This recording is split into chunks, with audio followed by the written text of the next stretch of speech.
I thank Ranking Member Toomey and his staff for their help in confirming Undersecretary Estevez and their two assistant secretaries at the Bureau of Industry and Security, Taya Kendler for Export Administration, Matt Axelrod for Export Enforcement. That's important, as other confirmations in the Federal Reserve and others have been. It's the first time since we passed the Export Control Reform Act in 2018 that Congress has confirmed a full BIS leadership. Because of this committee's work, for the first time since 2013, close to a decade, we have a full confirmed Federal Reserve Board. It's our job to do these things. We've confirmed, as I just spoke with the Undersecretary a moment ago, a fourth member of the EXIM board. We have a fully functioning Export-Import Bank, also important. And for the first time in our history, these nominees are beginning to look more like America in terms of gender and race and background and diversity generally. The world changed on February 24th when Russia invaded Ukraine, continuing, I would underscore, continuing its barbaric war on the Ukrainian people and their sovereignty. Vladimir Putin has been shocked by two things: the strength of the Ukrainian resistance and the skill of this president in assembling and uniting a broad coalition, the likes of which we haven't seen in decades. Think about this: Germany, Finland, Sweden, Switzerland. We've isolated Russia. We've limited its ability to access the tools and technologies it needs to continue its grotesque, immoral, inhumane war against Ukraine.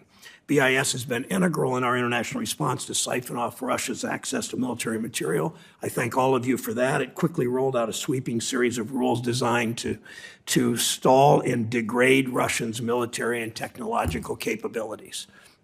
BIS targeted Russia's defense, aerospace, and maritime sectors and applied controls to U.S. exports and to items produced abroad that use U.S. software, U.S. technology, or U.S. equipment.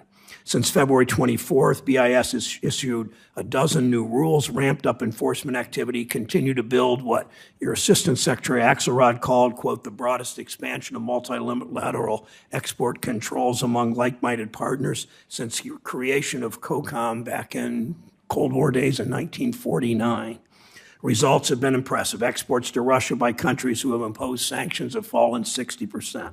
At the same time, BIS weakened Russia's military. It committed to ensuring those items that benefit the Russian people, like medical supplies, are still available.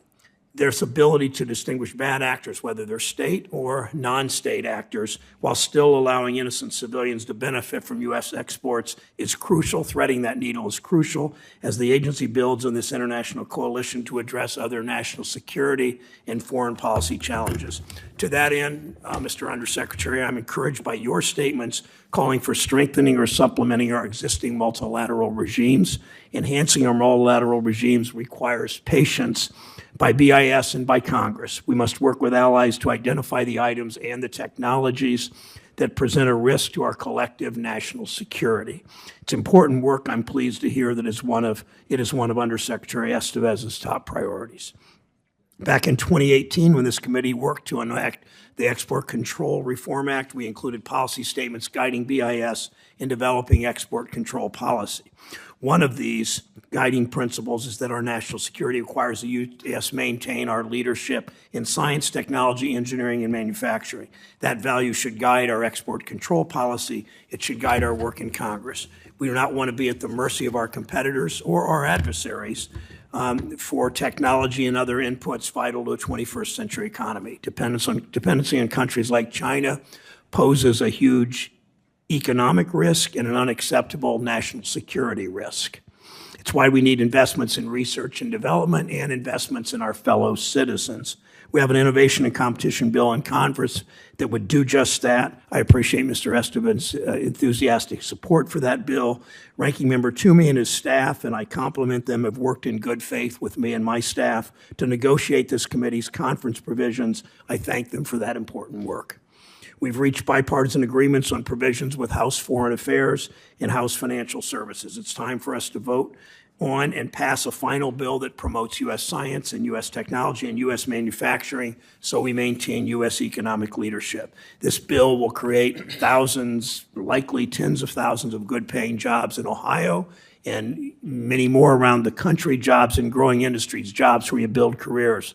In my state, those 10,000 jobs, at least 10,000 jobs are at stake. Business leaders, labor leaders are desperate for this investment. The head of the Ohio Chamber of Commerce, my friend, former Congressman Steve Stivers, and the head of the Ohio Business Roundtable, former Republican Congressman Pat Tiberi, have been particularly vocal about this support. We must act now. For decades, we know this, for decades at the behest of corporate America, policymakers of both parties have passed bad tax policy, bad trade policy that not only allowed but really encouraged these companies to move jobs overseas and supply chains and technologies abroad, always in search of lower wages, always in search of weaker worker protections, always in support, in encouraging low-level environmental enforcement. And when production moves abroad, innovation moves with it, and then we act surprised. We invented semiconductor chips. 90% of them are now made overseas, again, because of a corporate trade policy that far too many members of this Senate and House acquiesced in when faced with intense corporate lobbying. We have to fix that now. This is our chance. Americans have waited long enough. We should pass this bill this month. If Congress is serious, if we're serious about the threats that face us, regardless of the politics, it must be similarly serious about supporting American innovation. Senator Toomey. Thank you, Mr. Chairman, and Undersecretary Estevez, welcome. The Bureau of Industry and Security, or BIS, determines which U.S. goods are too sensitive to be shipped abroad. In face of China's drive for dominance in key tech sectors, especially, BIS's mission today is as important as it's ever been. By setting U.S. export control policy on items used for both civilian and military purposes, BIS effectively has the power to reshape the supply chains of entire industries. That means BIS must craft export controls in a prudent, thoughtful, and effective manner that advances U.S. national security interests without unduly harming American economic interests. The issue I'd like to focus on today is a legislative concept that's received a growing amount of attention in recent months. It falls entirely in the jurisdiction of this committee, and it would unquestionably impact BIS's mission and workflow if enacted. I'm referring to a concept known as outbound CFIUS. The idea of outbound CFIUS is to establish a new agency within the executive branch and to give this agency vast, potentially unchecked authority to regulate, intervene in, and even block all kinds of potential activities, including prohibiting Americans and U.S. firms from investing in, selling to, or buying from companies in certain countries, most notably China. Outbound CFIUS could also provide the President with extremely broad authority to determine which industries are subject to regulation of this sort. And it's not just semiconductor firms that we'd be talking about. Any industry determined to be in the national security and of the interest of the United States could be impacted. President Biden's recent invocation of the Defense Production Act for baby formula is just the latest reminder of how the executive branch can abuse the term national security. President Trump also abused the notion of national security, having the Commerce Department laughably assert in a 232 investigation that the import of foreign cars was somehow a threat to our national security. Now, it appears that Mr. Estevez perhaps agrees with this because during his confirmation hearing before this committee, he said to me, and I quote, 232 is an important tool. Section 232 needs to be looked at in a hard national security lens, Senator. It shouldn't be used willy-nilly, end quote. I share Mr. Estevez's concern about national security authorities being abused by any president willy-nilly. It's not an overstatement to suggest that hundreds of thousands of U.S. companies and hundreds or thousands of U.S. companies and tens, if not hundreds of billions of dollars in commerce could be impacted by outbound CFIUS. Look, the rise of China presents the United States with the greatest security challenge we faced since the end of the Cold War. I am very clear-eyed about the fact that the Chinese Communist Party has embarked on a concerted whole-of-government campaign to surpass the technological leadership of the United States in areas that will underpin geopolitical, military, and economic power for decades to come, all to further their ambition to displace America as the world's dominant superpower. But how we address this challenge matters. Doing outbound CFIUS and getting it wrong could actually impede national security. including the work of security agencies such as BIS or CFIUS that are already doing important work with respect to China.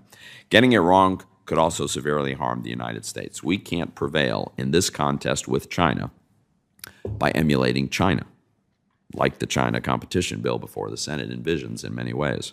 Instead, we need to out-innovate China and protect our intellectual property from theft and illicit transfer. That means ensuring that the United States remains the single greatest global destination for capital formation, research and development projects, and the smartest minds in the world to come and work. Getting outbound CFIUS wrong puts all of this into jeopardy by disincentivizing the flow of capital, ideas, and people to come to the United States.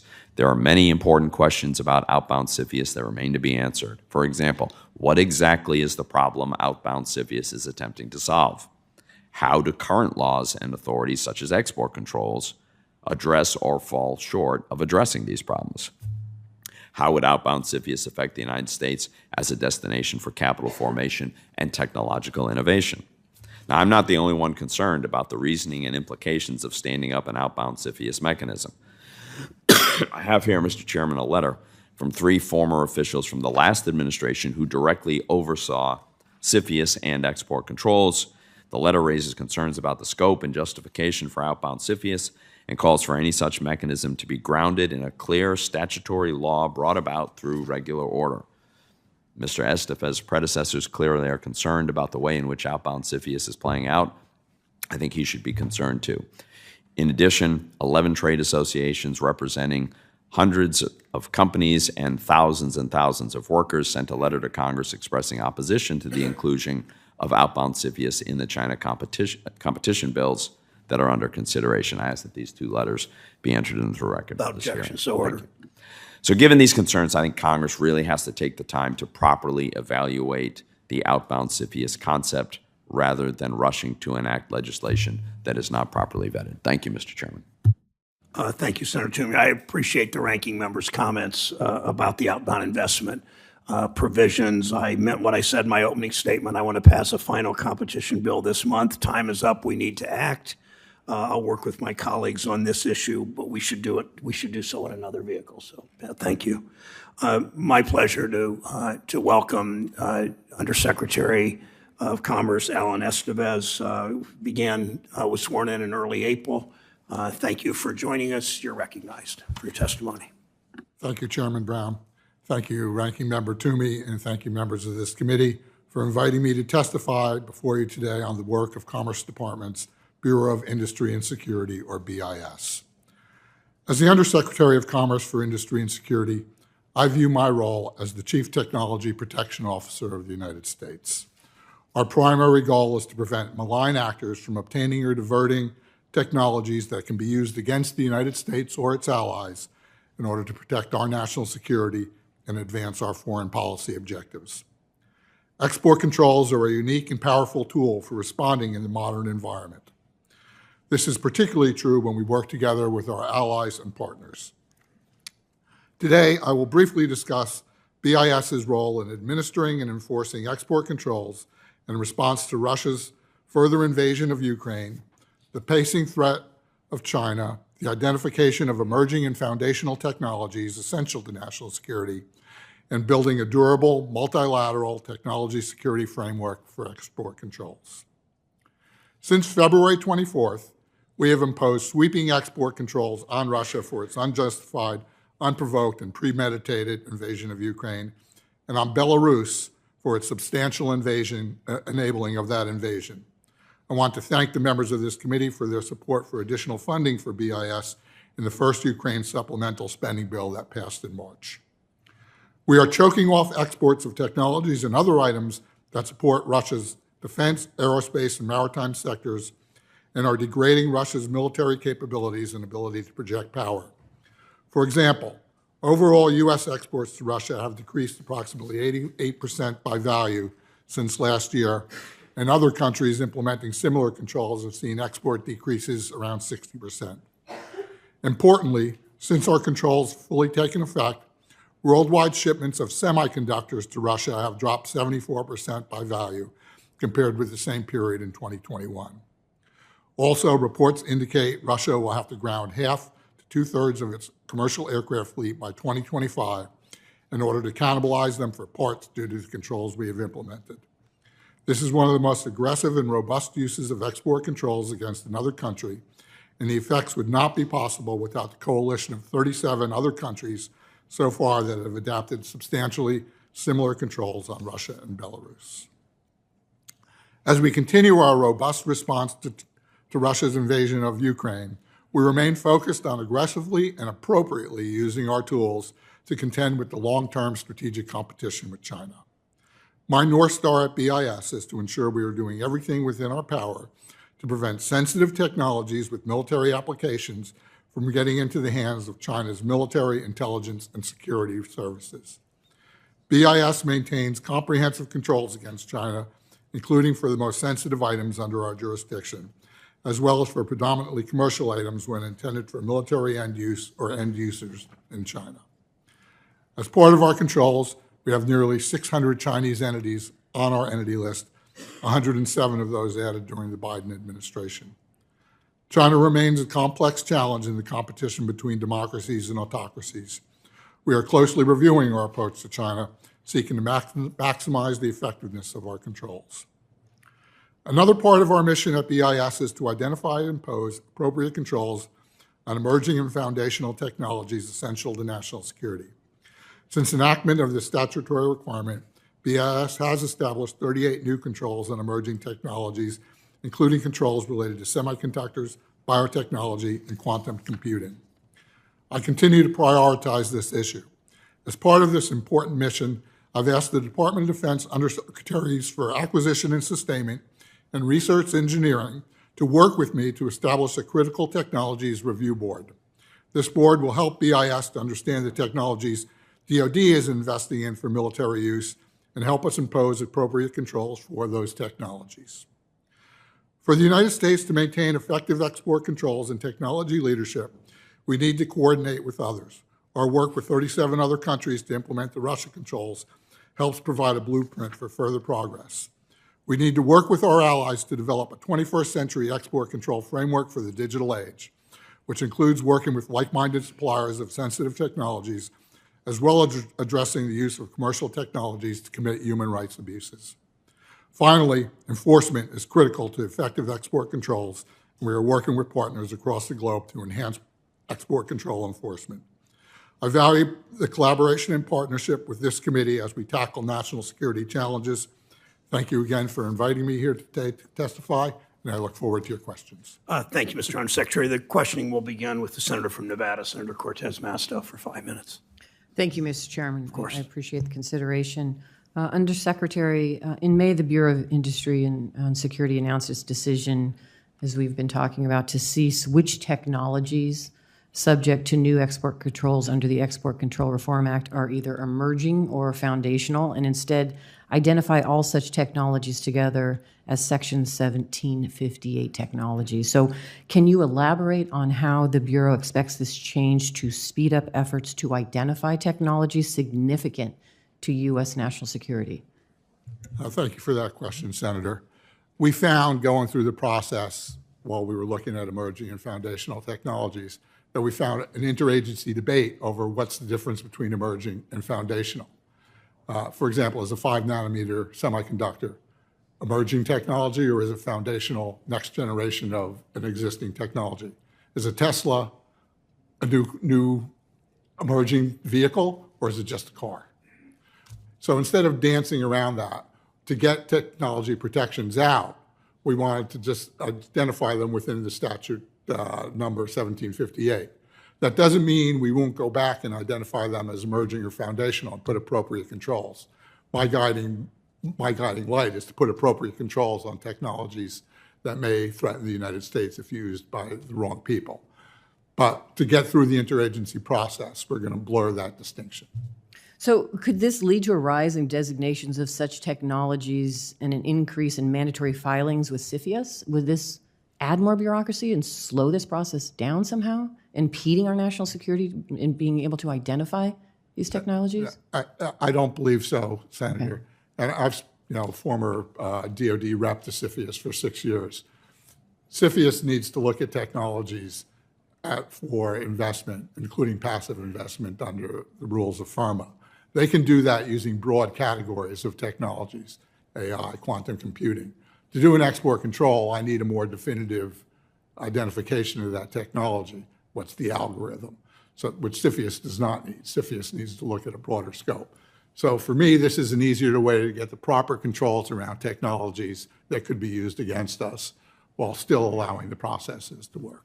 Thank you. And we talked about this. China is the greatest long-term threat to the United States and democracies around the world, and with their economy and at so many other levels. And it has a clear plan to use all forms of their government, their economy, their military, the industry to really gain that competitive advantage over the United States. My question to you, Undersecretary, is what additional authorities, tell us as you're here today, or resources do you need in order to address this threat that is posed by the Chinese government? I think I have the proper authorities under ECRA, so I don't believe I'm missing any authorities. I'd be remiss, since you asked the question about resources. Look, you know,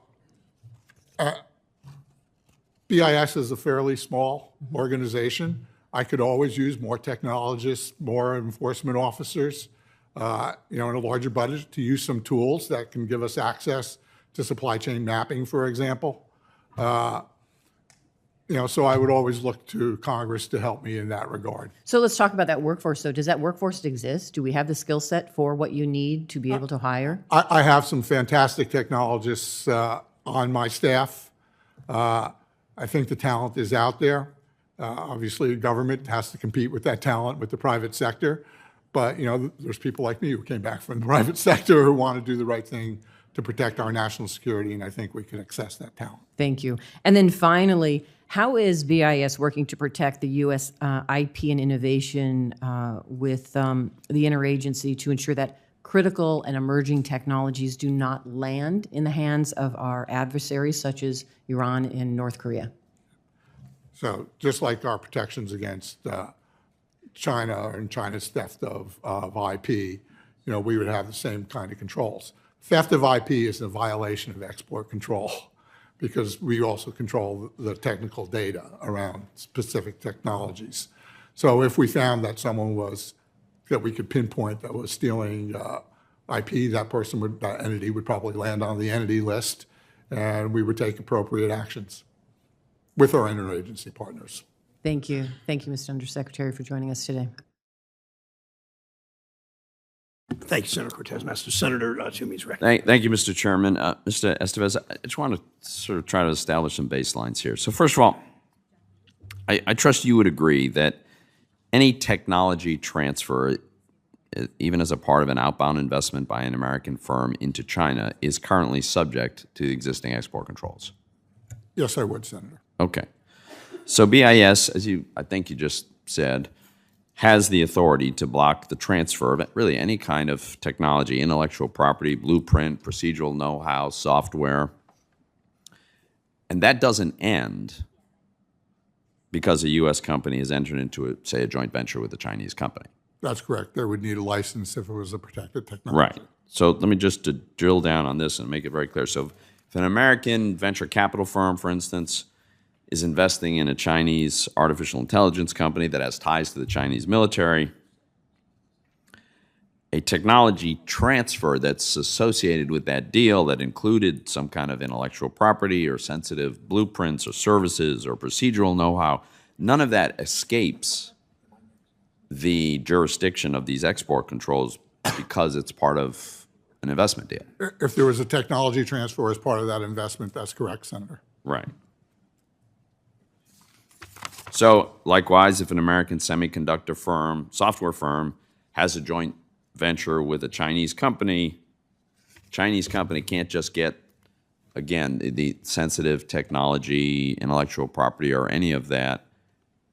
They don't come out from under the export control. That's correct. It is a slippery slope once you start working with companies. But So I guess the question becomes, is it your view that the BIS has sufficient authority to control the transfers of sensitive American technology to China? yes, Senator, BIS has the appropriate controls to protect transfer of technology. Okay. So you've got that authority. But I think you've said that you think we still nevertheless need to have some kind of outbound investment review mechanism, even though you've just said we already have the authorities to prevent any kind of technology transfer.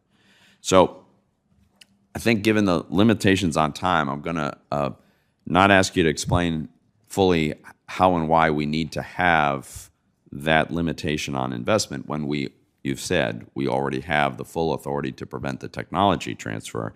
I guess what I'd like to ask you is this. I think we all know that when Congress passed ECRA, we did not intend for that law to contemplate a regime to regulate and block investment. So if we're going to stand up a regime that empowers that, don't you think that that ought to happen as a result of specific new statutory action by Congress? I agree there should be statutory action. Okay, so we should pass a law. And that comes completely under the jurisdiction of the Banking Committee, so the sensible way forward would be to have hearings on this to understand the need for this. I'd like to have you back for an occasion where you could explain why you think we need this, given that you've already said we have full capability to block technology transfer. I assume you would support and work with this committee on that. As you know, Senator, I would always come before this committee if asked. Let me ask you this. If a foreign company violates our export controls, is that sufficient grounds for putting that company on the entity list? If a foreign company violates our export controls, that is a likely, they'd be a likely candidate for an entity list listing. Likely can't. So, Yes, I would put them on the entity list. Okay. All right. So we should. Okay. Now, last year, China conducted 2 hypersonic missile tests, which Chairman of the Joint Chiefs, General Mark Milley, described as being very close to a Sputnik moment for the United States. There's also growing speculation that China will soon unveil its H-20 nuclear-capable stealth bomber.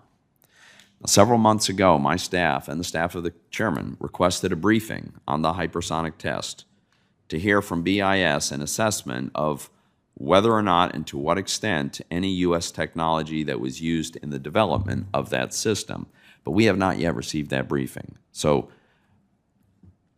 I'd like now to expand that briefing to include an analysis of whether U.S. technology of any sort was been involved in the development of the H-20 bomber. Can you commit today to give us that briefing within the next month? I will commit to give the committee what Commerce can give.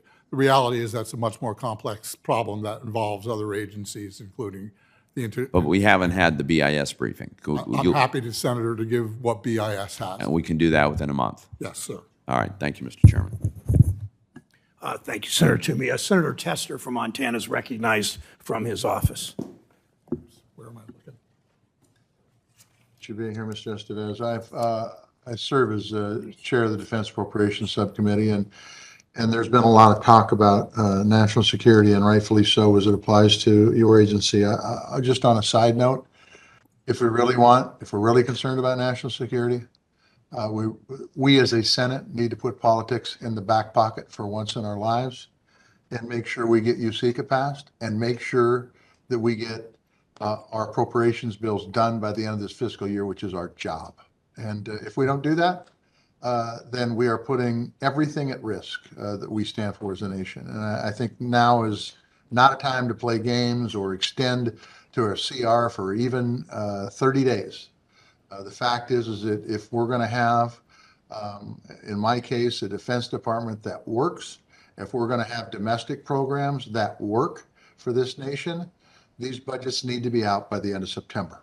And no more screwing around. We need to do it. And I would hope that everybody on this committee pressure their leadership and the chairman and ranking member of the Appropriations Committee to do exactly that. I want to talk to you, Mr. Estevez, about exports to Ukraine to fight back against the Russian invasion. Do you have a system in place to expedite the consideration of those exports? We do, Senator.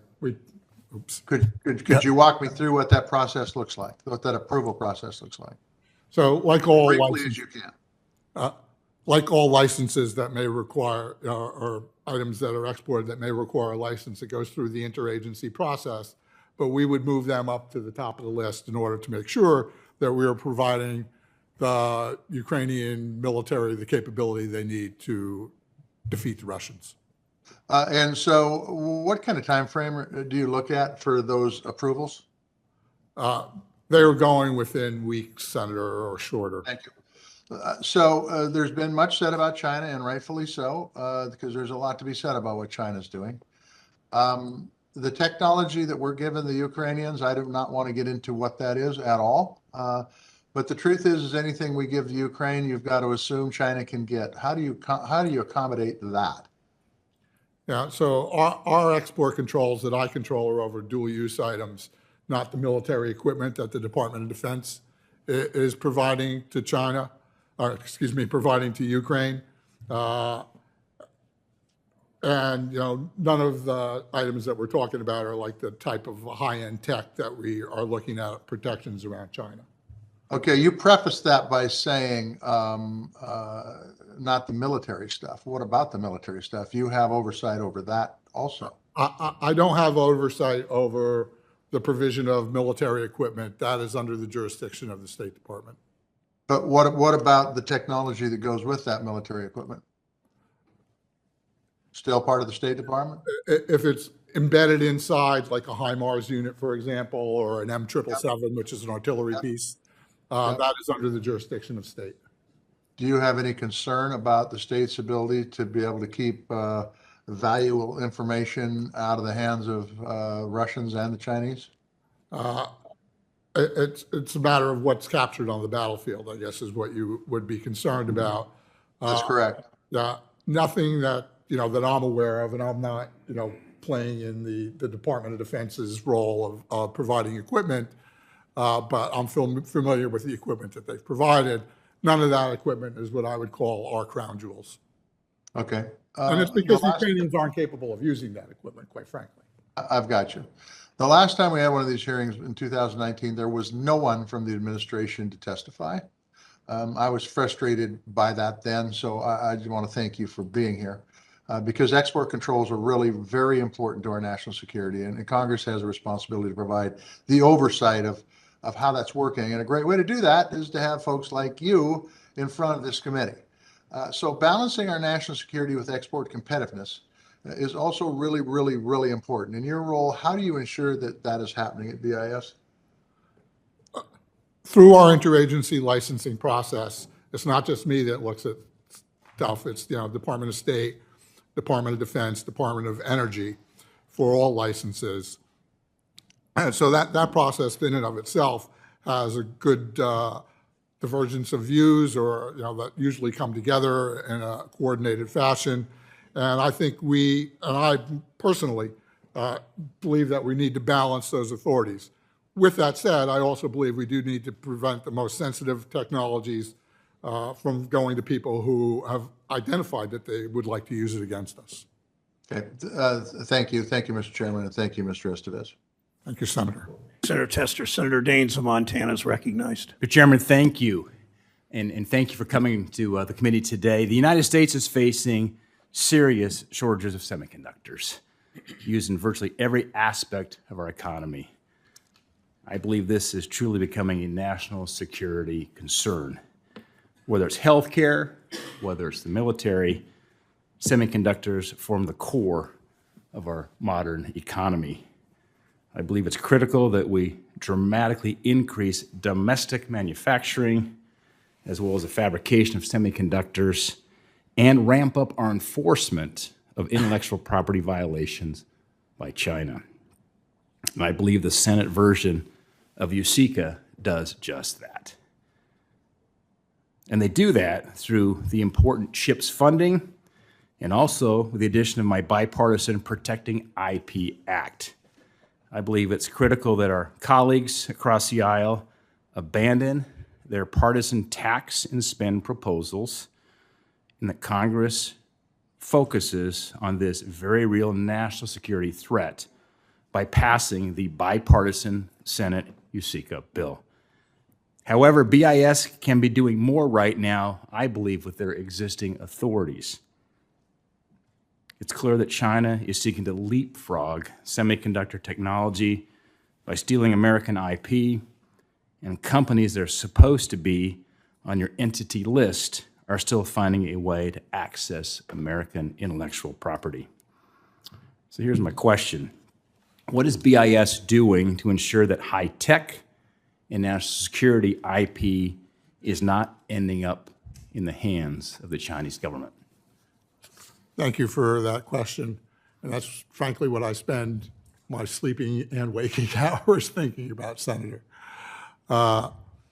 We do have some cutoff points at the most sensitive, highest tech on semiconductors and the tooling that would make those semiconductors being allowed to be exported to China. So there's a cutoff point. I'm conducting a complete review over those policies within BIS right now. And then there's also an interagency process looking at this. But so there is a red line on what we would allow the Chinese to access. With regard to listing folks on the entity list, I can't talk about any existing investigations that we may have, but we were always looking at all sources of data, open source, input from, articles, from think tanks, and certainly classified information on what Chinese firms may be doing. And, we do have a legal process that is interagency to do that. And I always want to make sure that I have the legal standing to get someone on the entity list that if they happen to sue us, we win. Mr. Estevez, how much time had you spent in China before you served in this capacity? 0. Never been there? Never been there. Partly because, my whole career has been with the Department of Defense. Whereabouts in the region have you traveled outside of China? I've been, Japan, Korea, throughout. Yeah. So I have, I lived in China for 6 years, working for Procter & Gamble, had 2 kids born in Hong Kong.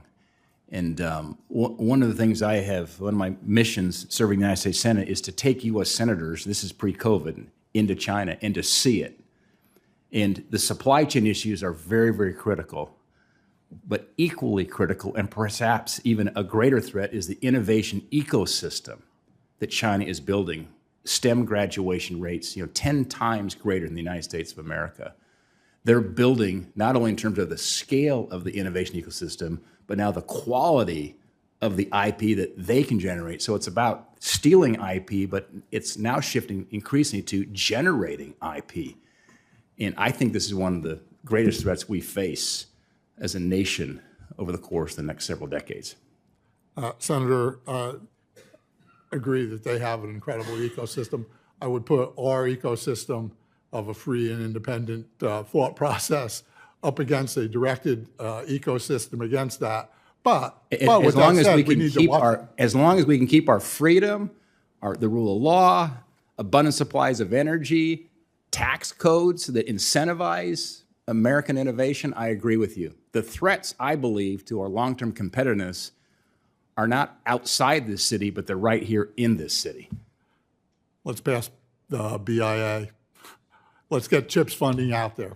No, we agree on that. Well, thank you. And I don't want to we should not be underestimating the threat that China presents long-term. I'm not betting against the U.S. at all. As long as we stay free, have the rule of law, and have policies that incentivize innovation, we're going to win, but it's a very real threat. Agree with you, Senator. Thank you. Senator Warner of Virginia is recognized from his office. Thank you, Mr. Chairman, and appreciate you holding this hearing. Mr. Estevez, my friend Senator Daines just raised this issue, and I know others have as well. I think it's critically important from a competitive standpoint, national security standpoint, that we go ahead and pass the CHIPS legislation. I think almost all of our colleagues understand that we need to have those fabrication facilities built here in America, that candidly we are not producing any of the leading edge chips. And as we get below 10 nanometers into even smaller and smaller, to be dependent upon Taiwan is not smart. I think sometimes we forgot, though, that what started this whole debate, and I say this as a former telecom guy, was when we were a little bit asleep at the switch and China crept up in the 5G domain and managed to set the standards, the rules, the protocols, come forward with a company like Huawei that was extraordinarily important. And I just want to remind my colleagues, and I hope you realize, Mr. Steves, that, in addition to the $52 billion around chips, there's $1.5 billion for investment in the USA Telecom Act that was also included in this legislation that makes sure that we make the investments in not only 5G, but the next generation beyond 5G and wireless communications, open radio access network. Can you talk about what you guys are doing on the BIS tools to make sure that we are looking at beyond 5G technology to make sure that we reclaim some of that leadership we need? Thank you for that, Senator. This morning I was listening to NPR and they used the Wayne Gretzky quote about skating where the puck is going rather than where the puck is. And we need to be doing that, and we are. So it's not just what technologies are there today that would need protection. We need to look out and say what's coming down the pike and what should we be thinking about the protections on that. And when I've been talking to companies, that's exactly what I'm talking to them about. And it's also what I'm talking to my defense colleagues about. Well, I do think, again, I think any even big or slim chips-related bill, I know everybody's agreed with the USA Telecom piece, the 5G and O-RAN needs to be a part of that, but appreciate that. I want to go back again towards the chips piece and some of the all-weight entity designation list. I'm really concerned, and a number of our kind of in the memory space, a lot of our domestic manufacturers have complained to me about a Chinese memory manufacturer, YMTC. Financial Times just did a major expose on this, that YMTC was providing components, parts to Huawei. You may not be able to talk about all of the specifics of this case, but I have urged the Commerce Department to look very carefully at YMTC's activities. I think they are typical of a lot of the new Chinese memory and chip-related firms. How do you make sure we are, whatever you can say about YMTC specifically would be great, but if you can also just generally talk about how you're investigating potential violations of the Huawei entity list, and how do we make sure we maintain the integrity of our enforcement actions to make sure that these tools have got real teeth? Yep. Thank you for that. So, and again, I cannot talk about YMTC in particular or NDND, which may or may not be being under investigation. However, what we would do, regardless of where the allegation or the information came from, but certainly we would look at multi-sources, including information provided by the intelligence community. We would do a supply chain assessment to see how they're flowing and who they're flowing with, what companies they're doing business with, and how that occurred. We would work that, again, with not just BIS enforcement arm, but with other agencies. And when we find sufficient data, we would move to put them on the list.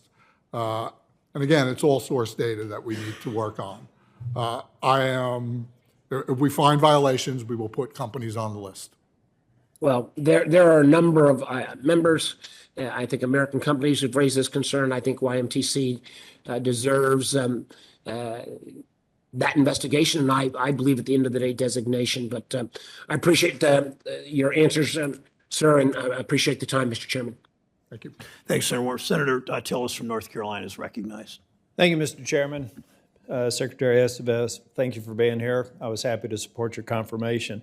When I come to this hearing, anytime I talk about export controls, first off, thank you for what you've done for Russia. I think it's having an impact in the dozens of other nations who have followed suit. But when I look at our greatest threat, it's China. And I look at it through three lenses. In the Banking Committee, the venue that we're here today, in my position on Senate Armed Services, where we have received some of the briefings that Senator Toomey has rightfully requested and should receive, and also through the Judiciary Committee.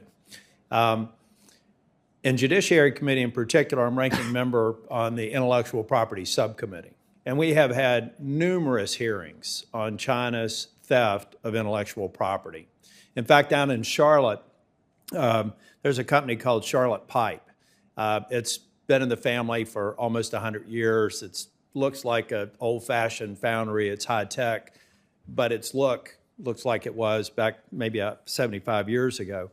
You can go to a province in China, and there's a Charlotte pipe, a complete ripoff of intellectual property. It looks like a Hollywood set of this business in North Carolina, inferior products being shipped and imported in the United States. We've caught them a couple of times, but they just shamelessly do it. And I assume that's with the full approval and agreement with the CCCP and Xi Jinping. If you take a look at their J-20 fifth-generation fighter, it looks, in fact, if it were flying out of Cherry Point, I'd mistake it as an F-35. Maybe it was just coincidental, or perhaps they stole our intellectual property, and they damn sure didn't steal it on the battlefield.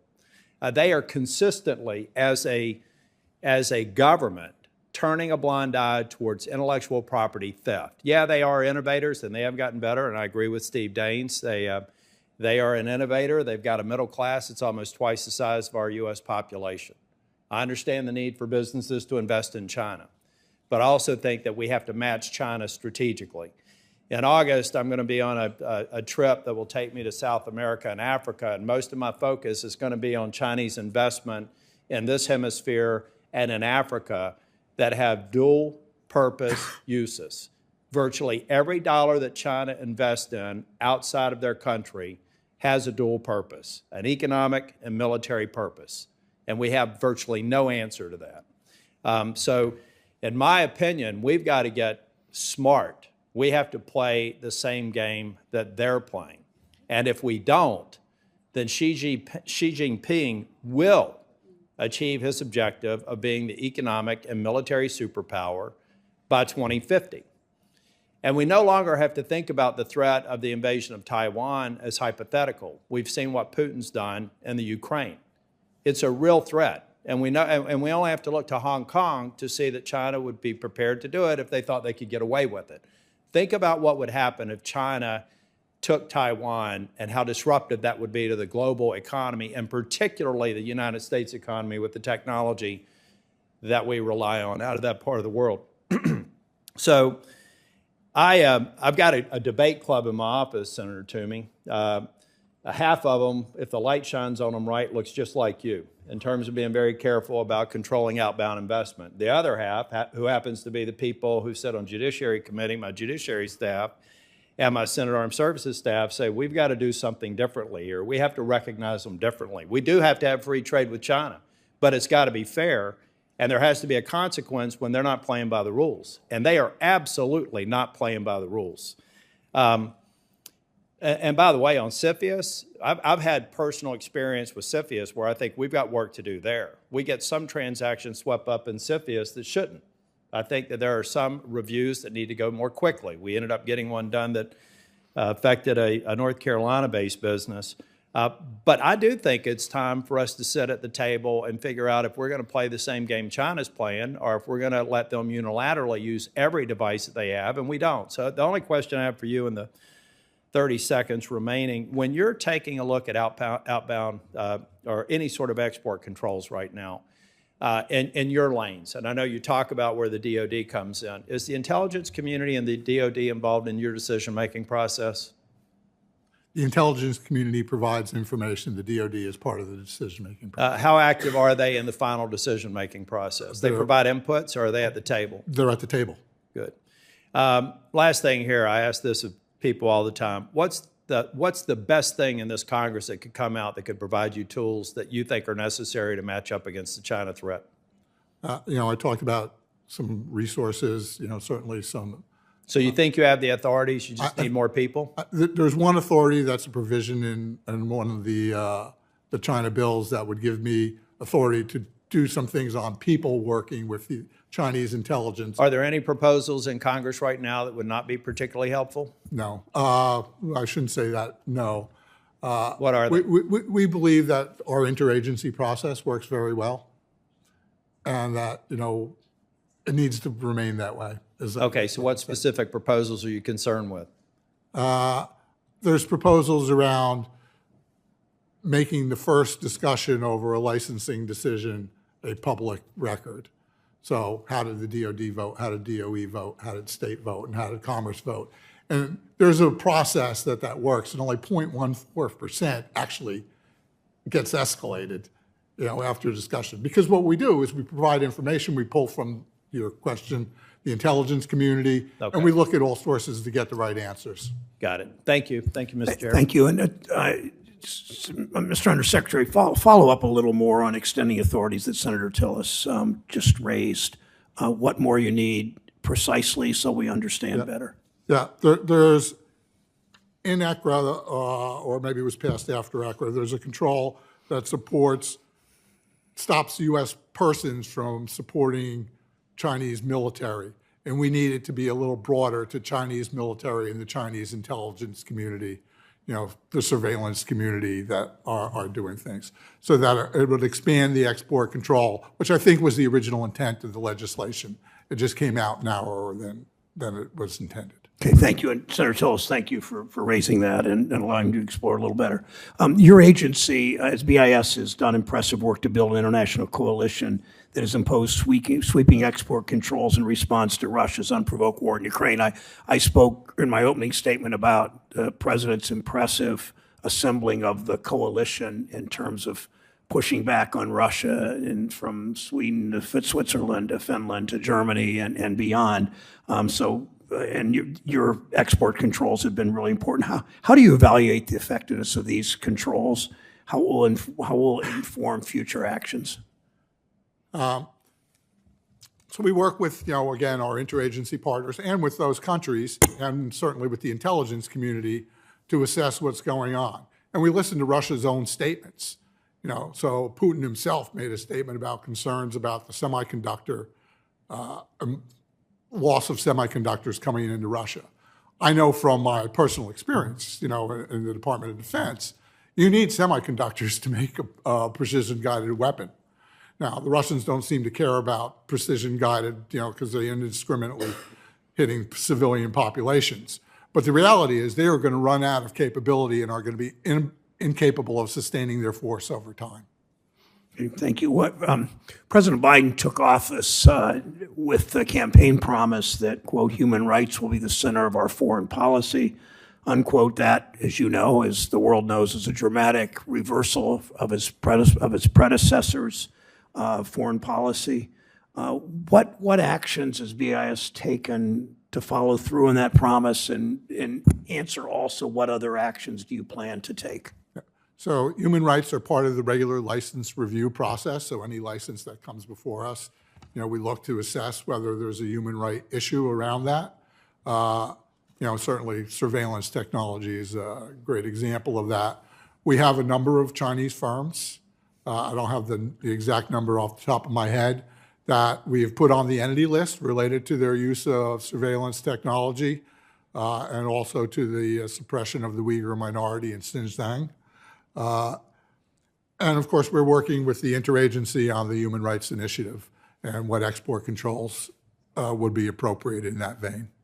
Okay. As the president of the Richmond Federal Reserve told me once, watch what I do and let me know that you're watching what I do. And we will be watching you on, I understand your good intentions, but we will be watching on human rights. So thank you for that, Mr. Undersecretary. Last question I have. You said recently BIS should take the partnerships you build in responding to Russia and build a new, your words, digital export control regime for the 21st century. I'm a strong proponent, as a number of people in both parties in this committee are, of international cooperation and updated efforts that would address civil-military fusion policies, human rights violations, strategic supply chains, and other shared national security and foreign policy concerns. Describe, if you would, in more detail your work on that effort, and just discuss, if you would, the conversations with allies on what national security and foreign policy such a regime would address, and how you'd go about identifying the tools and technology that warrant control. Certainly. And when I talk about this, Senator, I'm not talking about replacing the existing missile control regime or the Wassenaar Agreement. This is supplemental. The reality is time has changed since those regimes were put in place. It used to be in the U.S., for example, the Department of Defense was the generator of innovative technology. That is not the case Today, it comes from the commercial sector. We have this great group that we've put together to address the Russia controls. And again, semiconductors is a great area of that. We have a threat arising from China and from other nations, and we are working with them, talking about what would be the appropriate control regime that we should be working together on that. And we are certainly talking to our partners in the EU, the specific nations in the EU, our Five Eyes partners, and our partners in Asia about those issues. Thank you, Mr. Undersecretary. We will, let me do one more question. Senators Menendez and Warren are on the way. And one other question. BIS has added a number of parties to the entity list and military end user lists. Describe the end user tools that BIS uses to address entities of concern. What considerations guide the use of end user controls? Yeah, so we look at who the exporter says it's going to, and again, we draw on the full capabilities of the interagency, including the intelligence community, to see who that end user is, who that end user is related to, so we can see if there's diversion potential, and then that's how we would make a decision on a licensing agreement or whether someone should go on the entity list. Thank you. Senator Menendez is recognized from New Jersey. Thank you, Mr. Chairman. Undersecretary Estevez, we're facing an epidemic of gun violence in our country, and we continue to see armed conflict and even human rights abuses abroad committed with American-made weapons. We're told that export control of semi-automatic weapons are safer at Commerce than at the State Department because BIS has dedicated agents to do end-use monitoring on these firearms after they're exported, whereas State supposedly does not. However, isn't it true that such agents are checking to see if such exports are diverted to unapproved persons, but not checking for whether or not such firearms are being used for human rights abuses? As I just answered Senator Brown before you came in, human rights are part of the licensing review, and certainly for firearms, they're at the top of the list for licensing review, and we do that with the Department of State, Department of Defense, and Department of Energy. And when we do our enforcement actions, we would do likewise. But the end-use efforts, isn't it really that they are diverted to making sure they are not diverted to unapproved persons? You're not really doing human rights monitoring on end-use, are you? We are doing human rights monitoring in the initial export decision. And should someone use an export inappropriately, we would look at our other tools, for example, entity list or blocking further licensing. What, at least at State, the Congress was able to review and disapprove such sales above $1 million on human rights grounds if it so chooses. What congressional check has there been since the transfer of jurisdiction on those proposed exports? As I believe you are aware, Senator, we have a rule that's going to go in effect on the 18th, on Monday, that will provide congressional notification regarding weapons. It's over a certain amount, and it precludes on our providing to our allies. Yeah, I appreciate that, and I was happy to discuss that with Secretary Raimondo. However, even after the rule becomes effective, Congress won't be able to disapprove any such sales. Isn't that correct? But you will see them in advance, and you can certainly provide it. Let me reiterate my question. Congress will not be able to disapprove such sales. Isn't that correct? That is correct. Okay. Now, President Biden, when he was a candidate, promised that he would reverse President Trump's transfer of export control of semi-automatic weapons to Commerce and return control to the State Department, which he can do simply by regulation, and in so doing make them subject again to the Arms Export Control Act and therefore congressional oversight. Do you know of any progress within the administration in fulfilling the promise made by the President? I do not, Senator. Okay. Let me ask you on a different question. A New Jersey medical device manufacturer and its union employees received medical-grade stainless steel tubing from a long-standing supplier in Korea. The company has applied for and received limited exclusions from the Section 232 quota for this tubing, but managing inventory timing remains a huge and costly challenge even with those exclusions in place. The company has had to estimate its needs far into the future and stockpile tubing for up to a year at a time, costing them about $250,000 annually. In December 2020, BIS released a list of general approved exclusions for the Section 232 Korea steel quota, and anything classified under the HTS codes on that list are no longer subject to the quota cap. In my constituent company's interaction with BIS, career staff indicated additions to the list would be made over time. But to date, it's my understanding that no new exclusions have been granted under this process. Can you explain the process and timeline for placing additional HTS codes on the list, and what other criteria that are necessary to see additions made to the list? On February 22nd, before I was confirmed into the position, BIS put out for public comment, asking for comments on additional exclusions to the list. We've received 98 comments to date, and we expect to have a rule out by the end of the year. Well, I hope that BIS can continue to review new applications for general approved exclusions and make new additions where necessary. One last question. Much of your job involves making sure critical technologies don't fall into the hands of foreign adversaries, human rights abusers, or other rogue actors. Can you explain why maintaining America's technological leadership is so critical to our national security and the mission of BIS? Thank you for that, Senator. Having American technology being used to develop military capabilities that are on par with ours, certainly threatens our national security.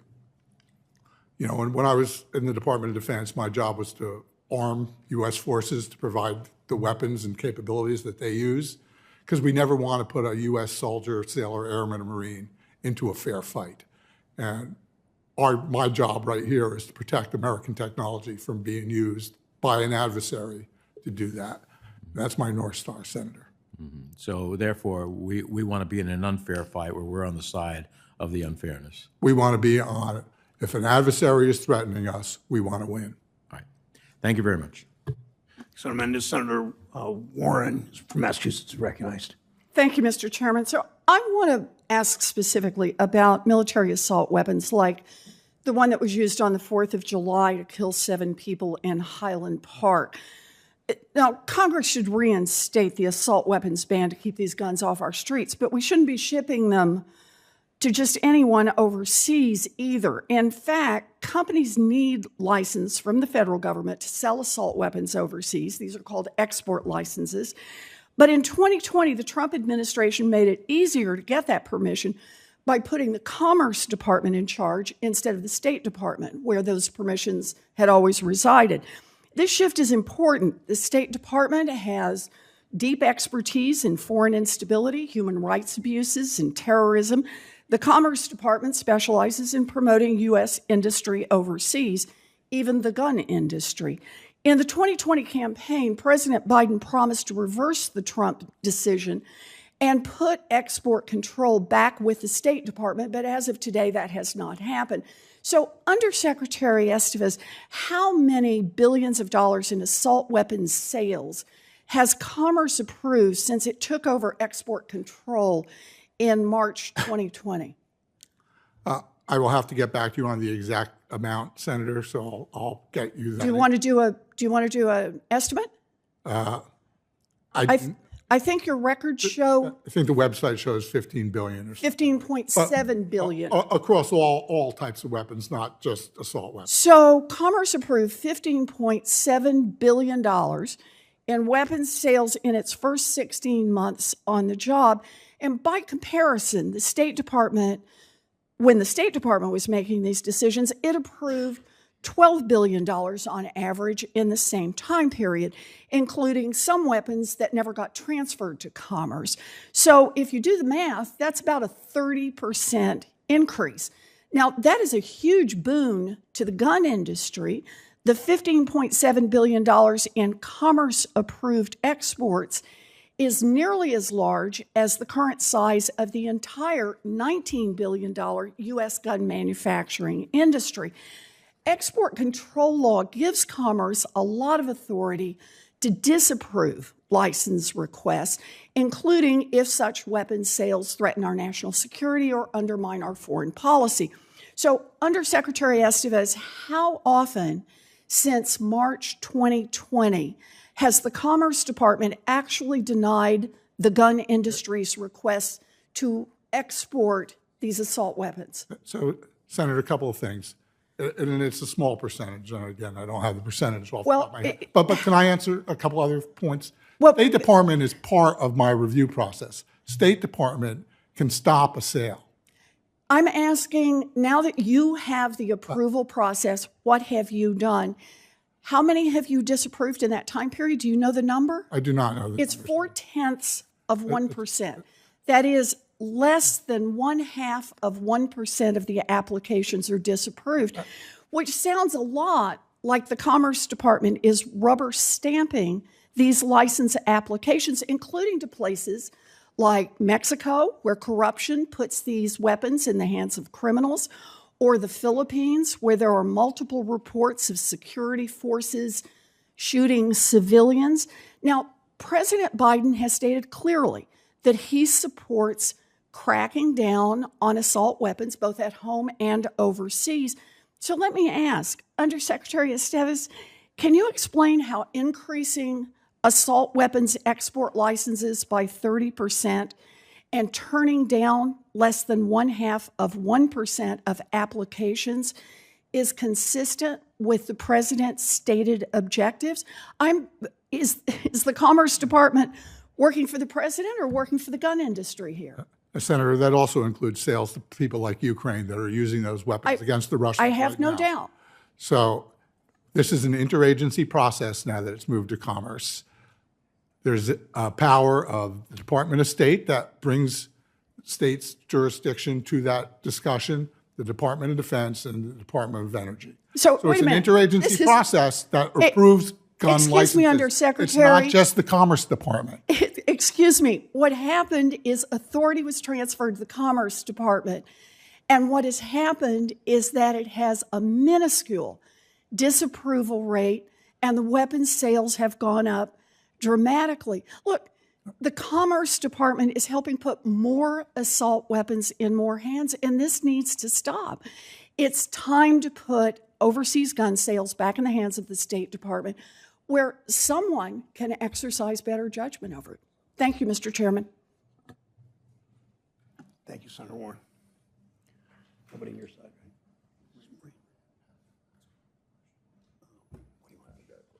Okay, Senator Toomey, Senator Moran's on his way back. Senator Toomey has one more question. Certainly. Mr. Estevez, we spoke briefly earlier about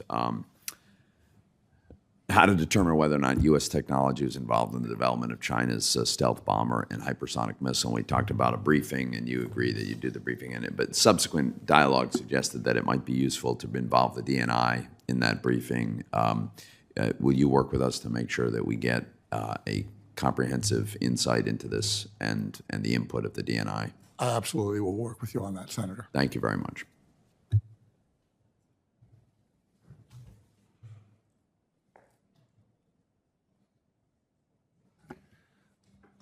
Thank you, Mr. Undersecretary. It looks like Senator Moran and Van Holly thought were on the way, but may not be. Thank you for the work that BIS is doing on many fronts to impose economic consequences against Russia in the wake of their invasion of Ukraine. Your work is so important. Thanks for the use of tools at your disposal to defend our national security. For senators who wish to submit questions for the hearing record, those questions are due 1 week from today, Thursday, July 21st, my wife's birthday, I might add. Undersecretary Estevez, please submit your responses to questions for the record within 45 days from the days you receive them. The Committee of Banking, Housing, and Urban Affairs is adjourned.